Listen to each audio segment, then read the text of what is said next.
Inicia a las 5 con Alberto Padilla. Un programa diseñado con el objetivo de llevarte diariamente un tema de actualidad, acompañado siempre de reconocidos editorialistas, de lunes a viernes a las 5 de la tarde por CRC 89.1 Radio. A las 5 con Alberto Padilla.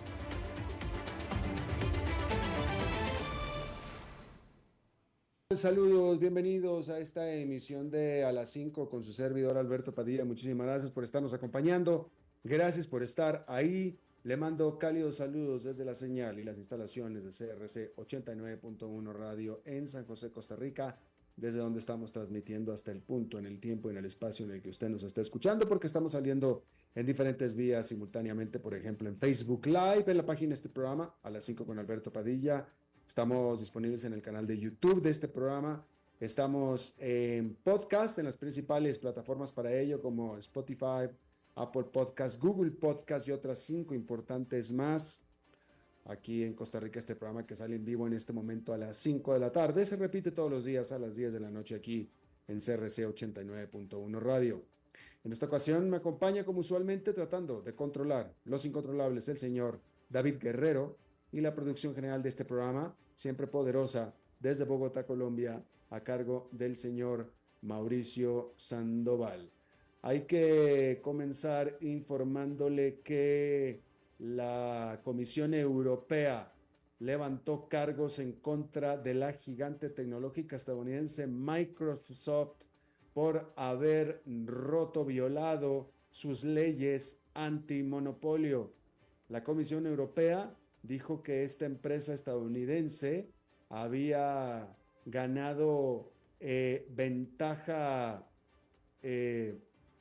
injusta sobre sus rivales cuando ató a su servicio de videoconferencia Teams con otras aplicaciones de productividad, como por ejemplo la Office 365.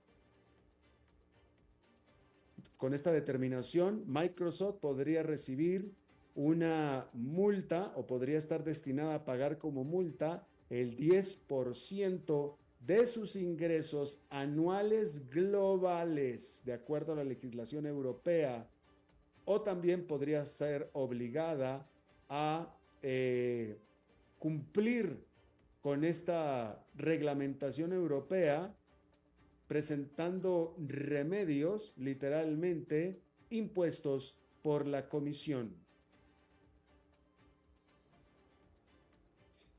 El Kremlin bloqueó a 81 empresas de medios europeas, de medios de comunicación. Las bloqueó, les impidió distribuir sus señales, su información dentro de Rusia. Las acusa a estas 81 empresas europeas con nombres muy diversos, que incluye a el legendario periódico francés Le Monde, también al legendario diario alemán Der Spiegel, así como también a Politico, entre muchas otras más, y las acusó de diseminar información falsa acerca de la operación militar especial en Ucrania. Usted tiene que entender que en Rusia, esto es leal, les digo, esto es real, yo no lo estoy diciendo en sorna ni lo estoy diciendo como ironía. En Rusia, en este momento, decirle a la invasión de Ucrania, invasión, ya lo acusan a uno de diseminar información falsa y está rompiendo la ley. ¿Por qué? Pues porque en Rusia la invasión a Ucrania no es una invasión, es una operación militar especial, no una invasión. ¿Sí? Y entonces, pues todo el mundo sabe que es una invasión. Y no hay periodista serio o medio de comunicación serio que no pueda o no deba o que no pueda efectivamente clarificar contextualizar al público, definiendo como una invasión lo que es esta operación militar especial. Sobre todo porque una operación militar especial no significa absolutamente nada. ¿Sí? No significa absolutamente nada. Si yo le digo a usted una operación militar especial y, no sé, tendría que explicarle qué significa eso, y la mejor manera de explicarle es diciendo, básicamente es una invasión, porque es una invasión, y así ya me va a entender. Pues yo le platico de una invasión, ¿me explico? O sea, lo que le estoy diciendo es que estas empresas que fueron bloqueadas de hacer su trabajo en Rusia, fueron bloqueadas precisamente por hacer su trabajo, que es decir la verdad. Y en Rusia, decir la verdad es decir mentiras. Literalmente, literalmente. No lo estoy diciendo como ironía. Eso es literal, ¿sí? Y bueno, esta determinación o esta decisión del Kremlin son una respuesta a la propia determinación que había hecho la Unión Europea de prohibir la transmisión de algunos medios rusos estatales dentro de Europa, precisamente por estar transmitiendo mentiras. Precisamente. ¿No? Y pues bueno, digo, cualquiera que vea RT, el canal RT, ¿verdad? Russian Television, que se ve en América Latina, ¿sí? Cualquiera que vea RT sabe y debe de esperar que en lo que respecta a la cobertura o lo que se diga sobre la invasión de Ucrania no es verdad, simplemente no es verdad, no es verdad, no es verdad, simplemente no podemos creerlo. Por principio, ya ni siquiera digo por el historial o la historia, etcétera, pero digo, o sea, simplemente por un asunto de objetividad normal, no podemos esperar que el canal estatal de un país invasor a otro país vaya a decir la verdad, o sea, objetivo en informar sobre la invasión que está llevando a cabo. Simplemente por eso. Simple, sencillamente por eso. Mucho menos un canal estatal ruso que seguramente está encima, diseminando propaganda y etcétera. Desconozco la intención específica de la Unión Europea de prohibir los canales mediáticos del Estado ruso, pero no creo que tampoco mucha gente los hubiera visto de todos modos, ¿eh? Pero bueno, esa es la decisión que tomó el Kremlin en represalia por la que tomó la Unión Europea. Así es que ahí está, ahí tiene usted esa información. Bien, a comentarle que la Suprema Corte de Justicia de Israel determinó que el servicio militar obligatorio debe de extenderse también a los jóvenes que vengan de los Haredi, de la comunidad Haredi. ¿Qué son los Haredi? Bueno, son la comunidad judía de ultraortodoxos. Dentro de los judíos hay diferente tipo de judío, diferente tipo de practicante de la religión. Están los ultraortodoxos, que yo creo que todo el mundo los conoce, que en Israel se llaman Haredi. Bueno, por décadas, estos Haredi tenían la excepción de la obligatoriedad del servicio militar. Pues ahora la Suprema Corte dijo que ya no pueden ser excepción. Tienen que ir junto con el resto de la población a hacer el servicio militar obligatorio. ¿Por qué esto es noticia? Bueno, porque esta decisión es un golpe al gobierno de Israel, porque los partidos que representan a los líderes Haredi en el Parlamento de Israel son un elemento clave en la coalición gobernante que lidera Benjamin Netanyahu, el primer ministro. Así es que ahí lo tiene usted. Mencionarle que en Kenia la policía, según reportes, mató a varios manifestantes e hirió a una gran número, mucho más, afuera del Parlamento del país de Kenia, en la capital Nairobi, donde se reporta que parte del edificio fue incendiado en llamas.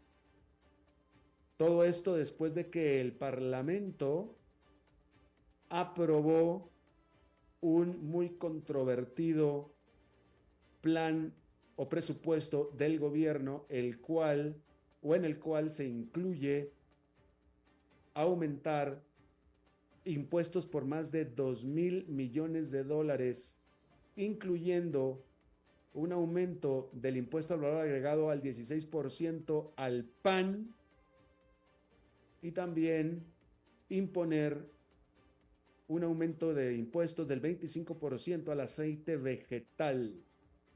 Obviamente estamos hablando de productos básicos en Kenia. Los manifestantes alrededor de todo el país exigieron la renuncia del presidente de Kenia, William Ruto. Desde que el presidente tomó el poder, ha estado implementando una serie de reformas para reducir la abultada deuda de Kenia.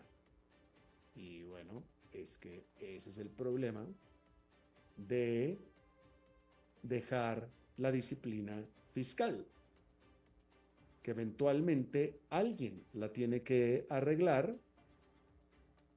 Y cuando, o sea, olvídese que alguien la tenga que arreglar. El problema de dejar la disciplina fiscal es arreglarla. Es muy fácil desarreglarla, es muy fácil. Uno se pone a gastar y a gastar y a gastar. La deuda se acumula y en algún momento hay que enfrentarla. Y es políticamente muy difícil. Y la única manera de enfrentarla es precisamente, típicamente, aumentando impuestos, que es lo que está haciendo Ruto. Y sí, es muy fácil hablarlo desde fuera y explicarlo desde fuera. Y realmente es la única manera de poder tratar de equilibrar las finanzas del Estado, recaudando más dinero, y se recauda más dinero aumentando impuestos. Pero es dificilísimo aceptarlo como pueblo. Muy difícil. Y entonces, por eso es tan difícil también encontrar gobiernos temporales democráticos que sean fiscalmente responsables, porque es muy atractivo no ser fiscalmente responsable, sobre todo cuando sabes que en tu cuatrienio o en tu sexenio no vas a tener tú que responder por tu indisciplina, pero eventualmente alguien lo va a tener que hacer. Pero mientras no seas tú, pues entonces sigues adelante con la indisciplina, hasta que se topa con alguien que ya no puede seguir con la indisciplina, tiene que tomar medidas, y aquí es lo que está pasando en Kenia. Así es que lo tiene usted.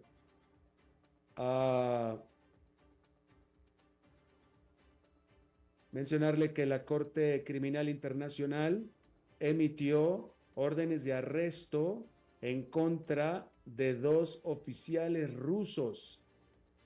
La Corte dijo que el principal general militar ruso, Valery Gerasimov, así como quien fuera el ministro de Defensa, Sergei Shoigu, fueron responsables por los ataques con misiles a la infraestructura eléctrica de Ucrania, causando daños civiles. Hay que recordar que el año pasado, la Corte Criminal Internacional emitió una orden de arresto en contra del presidente Vladimir Putin por haber deportado de manera ilegal niños ucranianos de las partes que ocupó Rusia de Ucrania. Los mandó ilegalmente hacia Rusia. Esa es una de las razones, literalmente, por las cuales Vladimir Putin no puede salir de Rusia, porque lo arrestan, literalmente. literalmente, y ahora también a sus principales más cercanos colaboradores. Hablando de Ucrania, por cierto que la entrevista un poco más adelante va a ser sobre precisamente el estado actual de la guerra de Ucrania contra Rusia, que está siendo invadida Ucrania por Rusia. Por cierto que Ucrania y Moldova tuvieron este martes su primera negociación formal para pertenecer a la Unión Europea. Y esta es la primera, la de este martes fue la primera entrada en negociación formal en un proceso que se espera que vaya a durar varios años. Pero hoy todo tiene un primer paso. Este martes se dio el primero. Oficiales de ambos países solicitantes se reunieron con sus contrapartes de la Unión Europea en Luxemburgo. Estas negociaciones de este martes fueron una continuación de las hasta ahora pláticas informales que comenzaron cuando ambos países aplicaron o solicitaron pertenecer a la Unión Europea. ¿A partir de cuándo? A partir de que Rusia invadió a Ucrania en febrero del 2022. Y entonces esta decisión de Rusia resulta que le dio un ímpetu de expansión o un ímpetu expansionista, si usted quiere, a la Unión Europea, la cual la expansión había dejado de ser una prioridad para el bloque durante muchísimos años, con decirle que el último país que se anexó o que se unió a la Unión Europea fue Croacia en el 2013. Fíjese, hace 11 años. No había el ímpetu, la ansia de crecer más en la Unión Europea. Hay que decir que actualmente 6 países del occidente de los Balcanes, además de Georgia, quieren unirse a la Unión Europea. Si todos estos aspirantes tienen éxito en adherirse a la Unión Europea, el bloque, aumentará de 27 países actualmente a 36.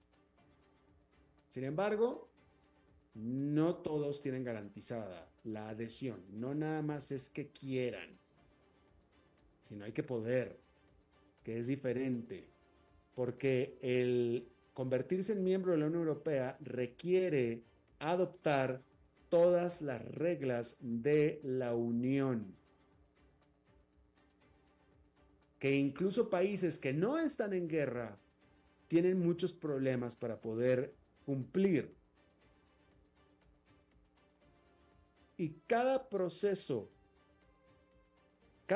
del proceso de negociación tiene que ser aprobado por todos los actuales miembros de la Unión Europea. Todos. Incluyendo, por ejemplo, miembros discordantes, literal, como Víctor Orbán, de Hungría, que literalmente es discordante. Víctor Orbán es presidente de un miembro de la Unión Europea, siendo aliado de Vladimir Putin.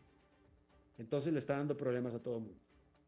Así es que bueno, ahí tiene usted ese asunto. Vamos a cambiar de país porque hay que decir que, como aquí se lo informamos, el 5 de junio pasado, el Banco Central de Canadá se convirtió en el primer banco central del grupo del G7 en recortar tasas de interés.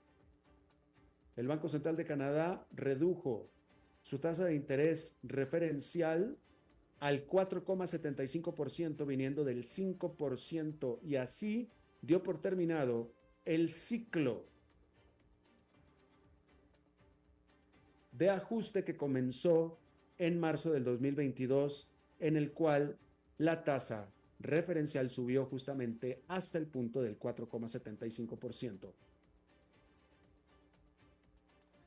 De tal manera que los analistas estaban esperando a la cifra de inflación de mayo, que se liberó precisamente este martes, para tratar de tener una idea de qué tan rápido o qué tan intensa sería la tasa de reducción de las tasas de interés o el ritmo de reducción de las tasas de interés. ¿Sí? Bueno, pues finalmente llegó el martes y se dio a conocer la cifra tan ansiada y pues desafortunadamente los analistas pues recibieron un baño de agua fría, sobre todo los que estaban esperando que ver señales de una rápida tasa de reducción de tasas de interés, porque resulta que la inflación anual en Canadá aumentó al 2,9% en mayo. 2,9%, que resulta que es arriba de lo que se presentó en abril, que fue 2,7%. Y también fue arriba del 2,6%, que era lo que estaban esperando los economistas. Sin embargo, también significó que mayo fue el quinto mes consecutivo en que la inflación permaneció dentro del objetivo inflacionario del Banco de Canadá del 1 al 3%. De tal manera que como respuesta a esta noticia, los inversionistas redujeron sus apuestas a que el Banco Central de Canadá recortará de nuevo las tasas de interés en su próxima reunión de política monetaria, que será el 24 de julio. No esperan que lo vaya a hacer, ya no más. Bueno, una de las empresas más grandes, uno de los nombres principales de entrega de encomiendas o entrega de paquetería del mundo, FedEx, que usted conoce bien, presentó sus resultados financieros este martes. FedEx, basada en la ciudad de Memphis, en el estado de Tennessee, realmente tenía y había emitido bajas expectativas con respecto a sus resultados, porque la demanda de sus servicios se ha venido suavizando por una también suavidad que se ha dado en el crecimiento económico del mundo. FedEx estaba esperando, según sugirió, que sus ingresos disminuyeran de manera moderada comparado con el año anterior, cuando fueron de 90.200 millones de dólares los ingresos. FedEx estaba esperando que una reestructuración profunda que comenzó hace 14 meses aumente la rentabilidad. Una cosa es aumentar, una cosa son los ingresos y otra cosa es la rentabilidad. ¿Usted está de acuerdo? Entonces, se puede aumentar la rentabilidad sin aumentar los ingresos. Se puede. Y eso es lo que estaba tratando de hacer FedEx con este plan de reestructuración. Esta reorganización precisamente tenía el objetivo de aumentar la eficiencia al fusionar el negocio principal internacional de FedEx, que se llama FedEx Express, con su otras compañías o divisiones que venían estando separadas, como por ejemplo FedEx Ground, que es el servicio de entrega de encomiendas, que opera básicamente en América del Norte. Recientemente FedEx había dicho que recortaría 2,000 puestos de trabajo de los 50,000 que tiene en Europa. Y el objetivo es el ahorrar $6,000 millones para el 2027. Los principales rivales de FedEx, que son nadie menos que DHL y UPS, DHL de Alemania, UPS compañera estadounidense. Por supuesto que también están viendo muy de cerca los resultados que presentó FedEx con la esperanza de ver la oportunidad de, pues, poderle compartir, por no decir robar, algunos clientes a FedEx en caso de que su reestructuración no fuera muy buena, pero, o los resultados de la reestructuración no fueran muy buena, pero FedEx tuvo a bien presentar en general mejores resultados de los que estaba previendo la empresa y de los que estaban previendo los analistas. O sea, que las cosas están resultando un poco mejor de lo que estaba esperando la empresa. Así es que ahí lo tiene usted. Vamos a hacer una pausa y regresamos con nuestra entrevista de hoy. A las 5 con Alberto Padilla, por CRC 89.1 Radio. Ok, ya te has reído con nosotros, has aprendido con nosotros y nos hemos conocido más. Pero es hora de ponernos serios. El mejor momento para invertir fue hace 10 años y el segundo mejor momento para hacerlo es hoy. Entra a transcomer.com, convertite en un inversionista y transforma tu destino. Transcomer, puesto de bolsa de comercio. Construyamos juntos su futuro. Somos expertos en eso.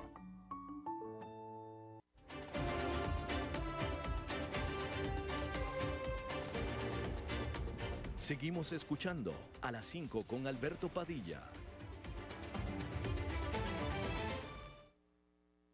Gracias por continuar con nosotros. Bueno, de acuerdo a los últimos reportes que vienen desde el frente de guerra en Ucrania, todo parece indicar que la renovada entrega de ayuda militar, por no decir armamento militar, de Europa, pero sobre todo de Estados Unidos, a Ucrania se ha notado y se ha notado por la efectividad o el éxito, si usted quiere, en la defensa en el frente de guerra y los ataques que los ucranianos han podido hacer a Rusia y también defendiéndose de Rusia, pero que marcan un antes y un después, donde se notaba antes los avances que Rusia estaba haciendo y la poca defensa que tenía Ucrania,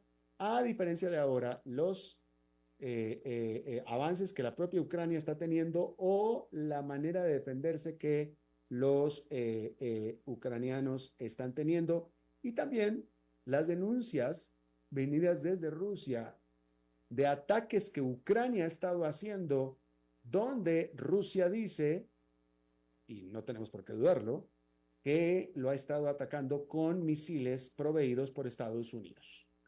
Hace tiempo que no platicamos con nuestro invitado de hoy, me da mucho gusto hacerlo en esta ocasión, Guillermo Pacheco, analista político y de seguridad y defensa, actualmente asesor en seguridad y defensa del Security College de Washington, en Estados Unidos. Guillermo, muchísimas gracias por estar con nosotros.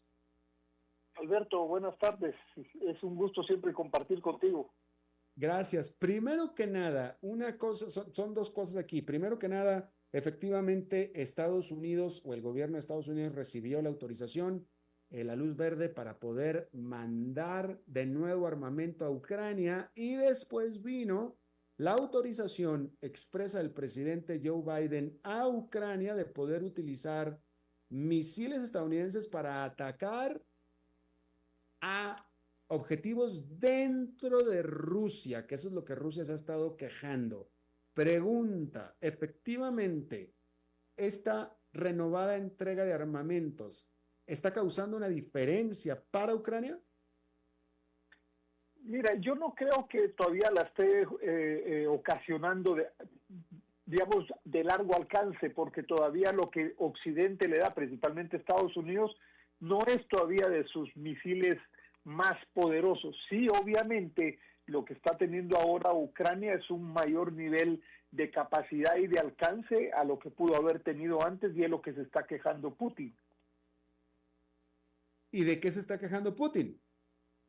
De que están usando los misiles de Estados Unidos, que ha pedido que Occidente no pueda estar metido en este conflicto, y es parte de lo que mira, es parte de lo que Rusia siempre ha mantenido. Este es un problema con Ucrania y ustedes no tienen que participar, parte de lo mismo de por qué él sabe que podía atacar a Ucrania, que no es parte de la OTAN, y que mientras se mantenga solo con Ucrania no tendría que estar los países occidentales apoyándolo de la manera como ha subido o ha escalado ahora con estos misiles ACPRM-5, es lo que así es como se llaman a estos, que en su punta tienen bombas de racimo que todavía son, digamos, de más alcance. Y estos misiles, pregunta, estos misiles no los había utilizado Ucrania antes. No los había utilizado Ucrania antes dentro de Rusia, sino que defendiéndolo en Ucrania mismo, sí, pero no en objetivos rusos. Y evidentemente esto le está doliendo a Rusia, a Putin. Exacto, sobre todo este último en Sebastopol, donde se quejan de que hubo población civil afectada, calculan que hubieron unos 10 muertos, incluso niños. Entonces esto es lo que está haciendo que Putin se queje, y que incluso las declaraciones que hizo el portavoz, no es que te ponen a pensar respecto a que sí lo puedan hacer, pero cuando él habla que la respuesta puede ser asimétrica y lo pensaremos, cuando él dio la conferencia de prensa, es como quien dice, mire, no esperen que nosotros tengamos una reacción tradicional, sino puede ser hasta con armas no tradicionales. Claro. Ahora, Putin se está quejando que le están haciendo a él lo que él ha venido haciendo en Ucrania desde hace ya más de 2 años. Es decir, los rusos han estado atacando instalaciones civiles, edificios de departamentos y etcétera desde hace rato. En el caso de Ucrania, el permiso que recibió por parte de la Unión Europea o de Alemania y de Estados Unidos expresamente fue: puedes atacar dentro de Rusia, pero nada más objetivos militares. Pregunta, ¿acaso Ucrania no está haciendo caso? ¿O 2, son daños colaterales? ¿O 3, Rusia está diciendo mentiras? No, la primera no, las dos segundas sí. Mira, ¿hay daños colaterales? Sí, claro que hay daños colaterales. Al final de cuentas, Rusia los ha ocasionado también dentro de Ucrania, como tú muy bien dijiste. ¿De qué se queja? Tiene 2 años de hacerlo Rusia, pero entendamos algo de dónde viene la queja de Rusia. Rusia pudiera decir, mire, yo he atacado y he ocasionado esas cosas con armas propias. Ucrania lo está haciendo con armas de Occidente, y esto es lo que Putin está poniendo sobre la mesa. Por decirte, Ucrania defiéndase como pueda con lo que tenga y éntrenos como quiera, pero no con las armas de Occidente y menos con las de Estados Unidos. Entonces la queja en este momento es porque se usaron los misiles últimos que les dio Estados Unidos. Esa es la queja. Claro. Guillermo, a ver, no sé cómo hacerte esta pregunta, porque obviamente, o sea, Rusia lo dijo, Putin lo acaba de decir el fin de semana pasado, que lo había dicho antes, pero lo acaba de decir: la paz se puede hacer inmediatamente tan pronto me dejen a mí quedarme con lo que ya invadí de Rusia, y en ese momento hay paz, no hay ningún problema. Y hay quien apoya en son de la paz esta posición. Y está la posición de toda Europa y de todos Estados Unidos que dicen: no, la paz puede venir cuando Rusia deje de estar invadiendo al vecino, punto, se acabó.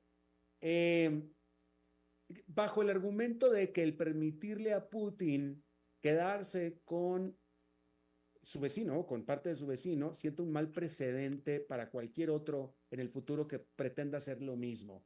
como viene, por ejemplo, en mente China con Taiwán, por ejemplo, ¿no? Sí.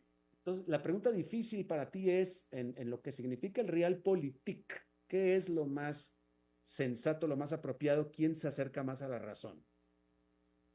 Mira, yo pienso que una de las cosas, creo que al final se van a sentar, en algún momento se van a sentar, no sé si en este año o el próximo año, no sé qué tanto vaya a afectar también las elecciones de Estados Unidos respecto a quién gane. Esto creo que también va a tener su impacto Claro. en este conflicto Rusia-Ucrania. Pero lo que sí creo yo que en medio de esta negociación, Alberto, creo que Rusia no va a ceder Crimea. O sea, creo que lo que tenía antes del conflicto, eso no lo va a soltar y no va a negociar. O sea, pudiera negociar que lo que ha alcanzado y lo que se ha apoderado en los avances después de que tenía Crimea, podrá decir, mire, está bien, quédense con su territorio, pero Crimea no la va a negociar, creo no la va a negociar nunca. Yo Ahí también está, lo creo creo. yo, el secreto en lo que quisiera, porque Ucrania dice Crimea es de Ucrania y Rusia, Putin dice es de Rusia.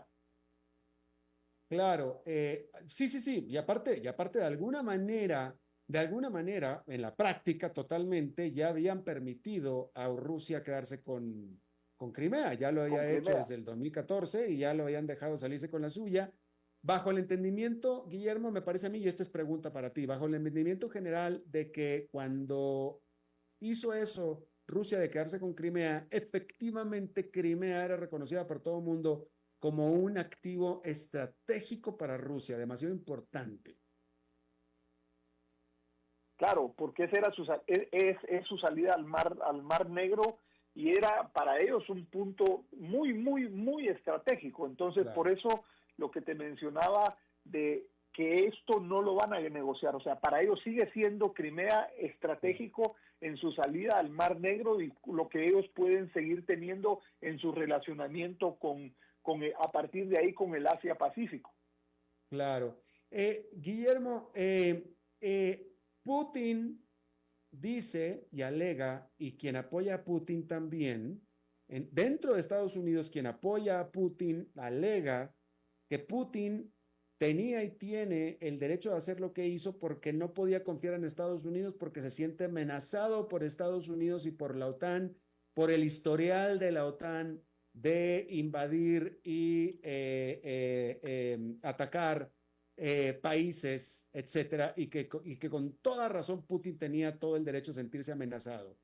Eh, ¿Tenía razón Putin de sentirse amenazado por Estados Unidos y por la OTAN?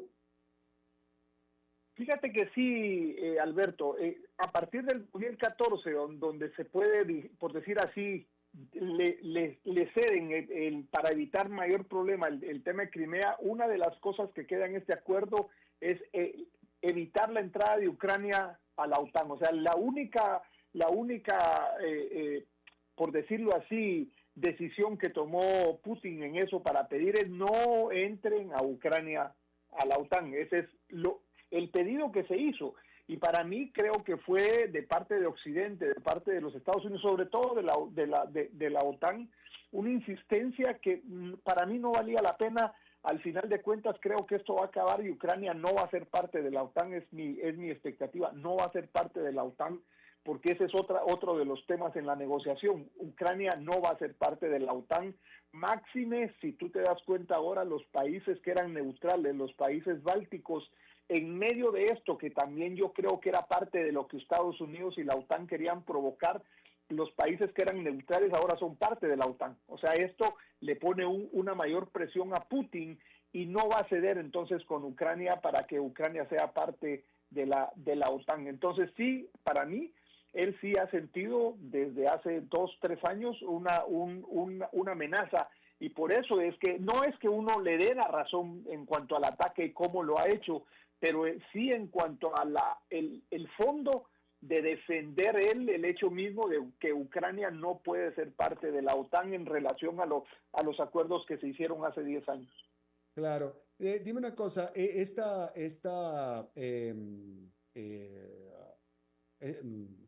estimación que tienes tú de que el próximo año, próximamente, que esto va a terminar sentado en una mesa en esta negociación, Putin todavía no ha dicho nada al respecto, es decir, este es un cálculo versado seguramente con tu experiencia que tú tienes, pero no es que ha habido señales al respecto, ¿o sí? No, no, en este momento no las ha habido porque los intentos, incluso un intento chino que estuvo bastante cerca, por decirlo así, de ser mucho más público, no ha caminado.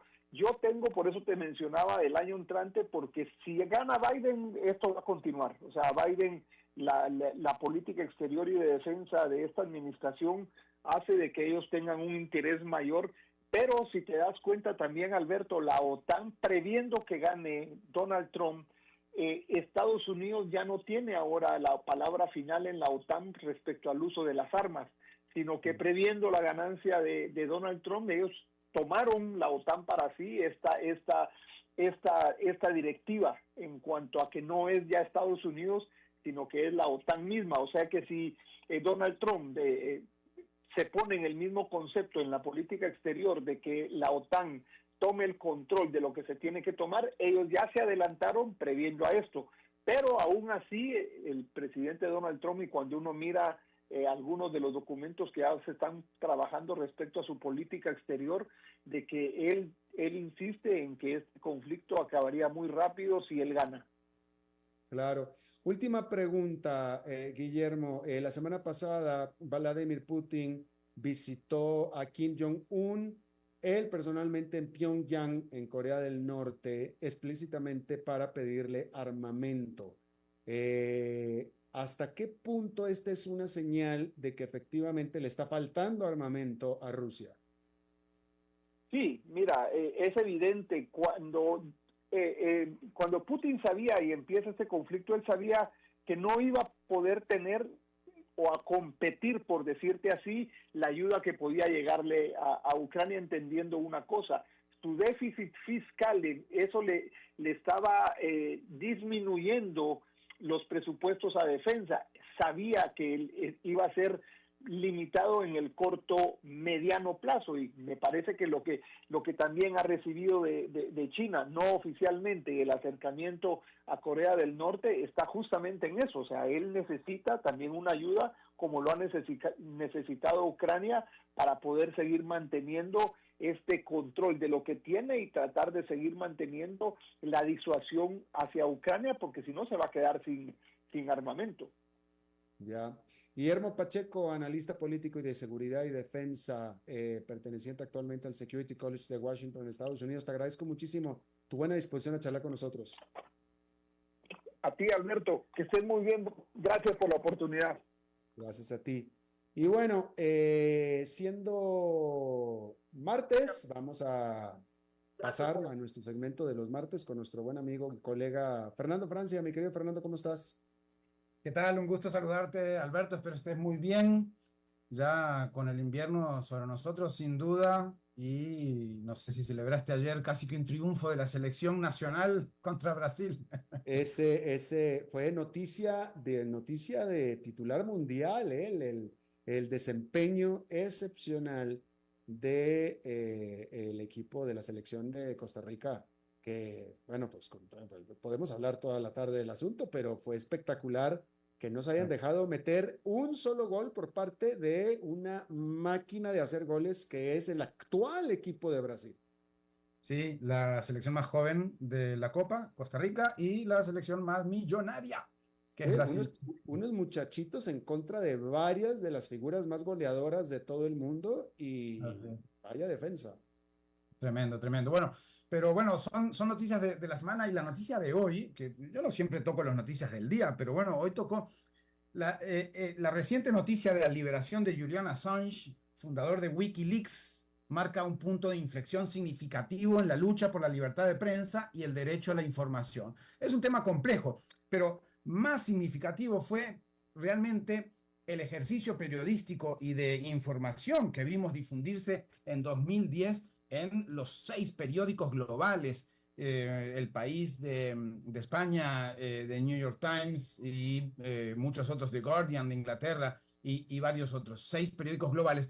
Y bueno, tras un prolongado proceso judicial y 5 años de encarcelamiento, porque estuvo antes en asilo, refugiado en la Embajada de Ecuador en Inglaterra, pero estos últimos 5 años, desde 2019, en prisión británica, Assange ha llegado a un acuerdo finalmente con el Departamento de Justicia de Estados Unidos que le permite quedar en libertad y regresar a Australia, su país natal.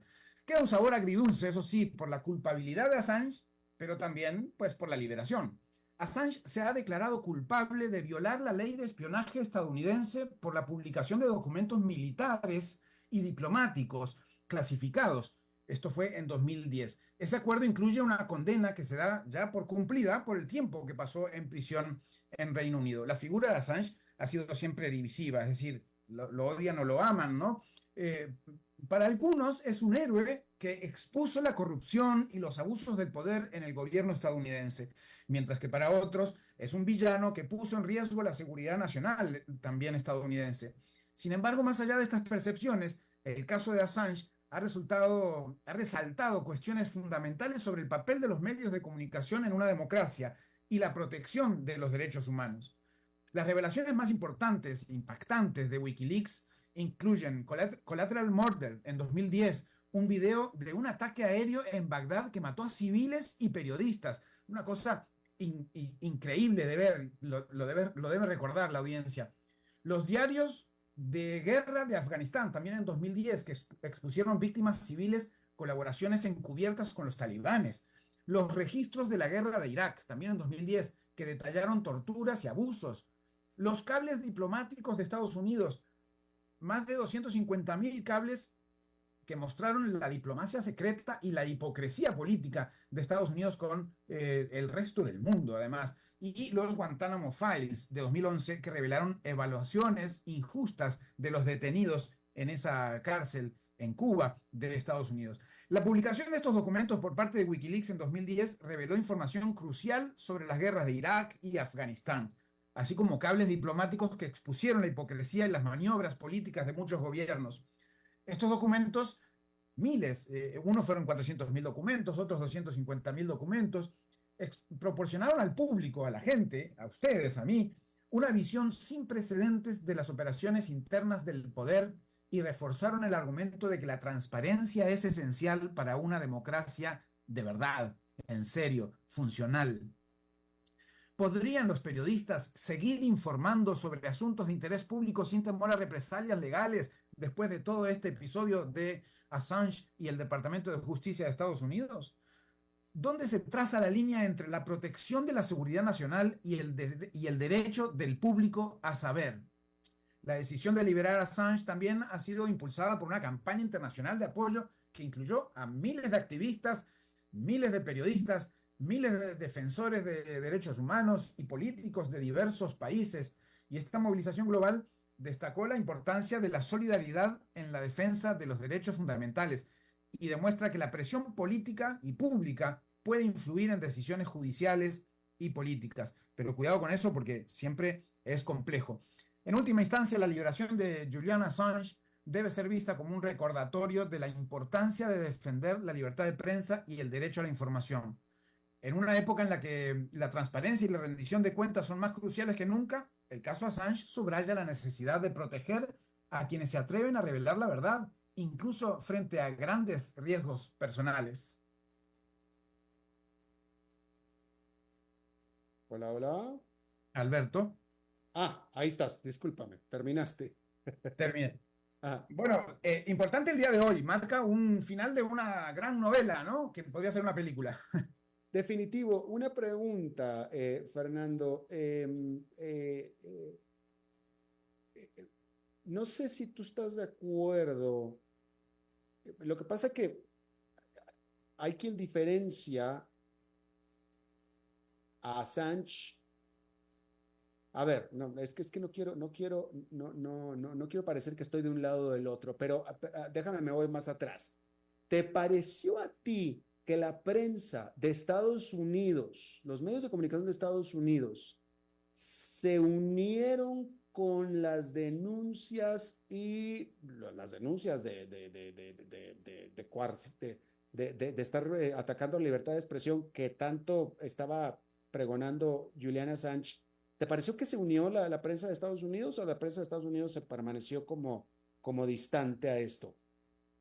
Bueno, creo que hay sectores, ¿no? Hay sectores y sí, me parece que trató ahí lo patriótico es complejo, porque a veces es cierto que es un tema complejo y te entiendo hasta tu duda de preguntar, porque es verdad que hay un delito. Lo queramos o no, ahí hay un delito en la obtención, en la conspiración de Assange con Chelsea Manning para obtener esta Exacto. información clasificada. Es información clasificada y por lo tanto entra en determinados No, ¿verdad? Canales, pero luego está lo otro. Cuando expones un video como aquel, que yo no sé si te acordás de ese video, Alberto, y la gente que nos escucha, cuando matan abiertamente y sin daño colateral a civiles y muestran ese video, ahí es donde también nos damos cuenta de la importancia de que estas cosas se divulguen. Yo obviamente estoy al lado de la divulgación de esas cosas, pero no lo estoy juzgando, no lo estoy analizando desde el punto de vista legal, porque no tengo las herramientas para hacerlo. Lo estoy analizando desde el punto de vista de la necesidad de que sepamos muchas de esas cosas. Ahora, como gobiernos latinoamericanos o del mundo entero, saber lo que la Embajada de Estados Unidos estaba diciendo de nuestros propios gobiernos o de nuestras propias organizaciones también fue importante. En 2010 se develaron un montón de cables sobre Costa Rica, sobre los movimientos sociales de Costa Rica, sobre elementos que pasaban aquí y se armó todo un gran alboroto también. Hubo vinculaciones de personas con las FARC a partir de elementos que venían de esos cables. Es bien complejo el asunto, no es para que vos y yo lo delucidamos, pero bueno, está ahí y hoy Assange está en libertad. Claro, claro. Y no, porque estaba viendo, por ejemplo, hace un poco estaba viendo la película de The Post, ¿no? Sobre la Sí. historia del Washington Post. Y te digo, los medios de Estados Unidos tienen experiencia con la libertad de expresión y los ataques a la libertad de expresión por parte del propio gobierno. O sea, en Estados Unidos existe precedente, pero como tú estabas tratando de explicar, la manera en la que se hizo acá de Julian Assange, que fue ilegal, en el sentido de que, es decir, es que, por ejemplo, una cosa que en Estados Unidos no vuela, y no nada más porque sea ilegal, sino es antiético, es pinchar el teléfono del presidente en la Casa Blanca. Porque pues pincharlo cualquiera lo pincha, ¿me entiendes? Y tú puedes así descubrir todos los secretos sucios que se pueden estar hablando ahí o no. Pero es antiético, eso no lo hace un periodista. Es antiético y eso no lo hace un periodista, pero más antiético es hacer las chanchadas que querés ocultar para que no te pinchen el teléfono. Entonces, ¿dónde está el antiético más pesado? Porque la película de Post, que está en Netflix y en otras plataformas, que habla sobre cómo el Washington Post finalmente decide publicar algunos elementos cruciales de investigaciones periodísticas, también pone, es decir, y todo aquel debate también la película Todos los hombres del presidente Sí. y aquel debate del Watergate y demás, pues toman después se supo quién era, pero Garganta Profunda era el director uno de los directores del FBI y estaba dando información clasificada. Es un delito también lo que estaba haciendo Garganta Profunda Flint en aquel momento, pero una vez que el periodista tiene la información, ¿es delito del periodista?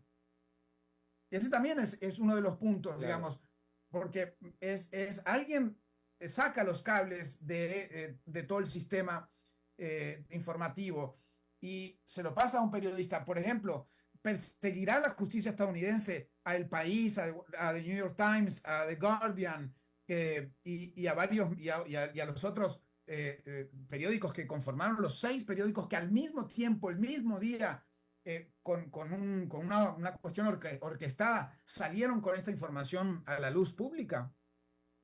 Porque lo obtuvo Assange de alguien y Assange lo compartió muchos meses antes con esos periódicos para que esos periódicos hicieran su propio análisis y obtuvieran los datos que querían para publicar lo que querían.